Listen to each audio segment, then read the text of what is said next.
Ayan, tara't kita'y mamasyal dito sa banda dito ay sa taniman ng aking masipag na pamangkin.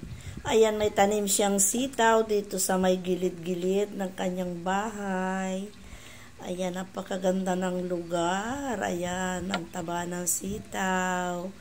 Ayan, presko ang hangin, malamig ang hangin. Ayan, namumunga na ang kanyang pananim.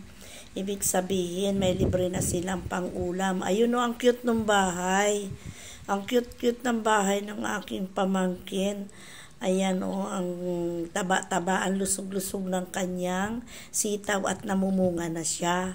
Alam nyo ba yung bunga ng sitaw na purple? Sinong nakakita na dyan? Sa probinsya, pangkaraniwan itong ganito. Purple ang kulay ng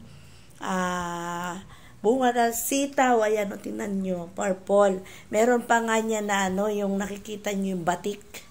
Ayan, may green, ang haba. Naku, ang daming bunga, makakagulay na tayo ng press at masustansyang sitaw na tanim ng aking pamangkin. Alam nyo, dito sa probinsya, maging masipag, maging masikap, may kakainin ka, huwag tayong tamad kahit saan tayo dalhin. Dapat masipag tayo para tayo ay kumain ng sapat. Magtanim ng magtanim para tayo ay may aanihin. At pagka naman yan ay namunga ng todo-todo, hindi nyo na kayang kainin at sobra-sobra na nga ibenta para magkapera. Ganun ang buhay sa probinsya. Ayan, may talong siya. Kamatis, ito yung kamatis sa Tagalog. Alam nyo ba yung kamatis na Tagalog? Yun yung malilinggit na kamatis. Maliliit ang bunga pero masarap. Pwede siyang gawaing salad. Masarap itong kamatis na ito. Ayan. May okra. Pag namunga yan, libre din ang okra. Talong. Sumisibol na.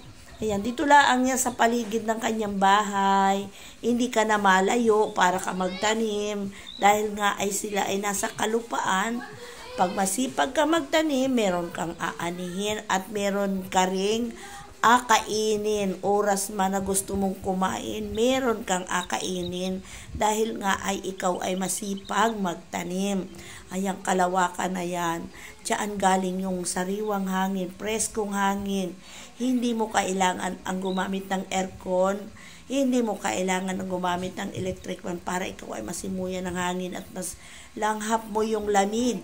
Natural, presko, galing sa kalikasan ang simoy ng hangin. Diba? May mga alaga din silang manok dito. Pwede kang magkatay at kumain.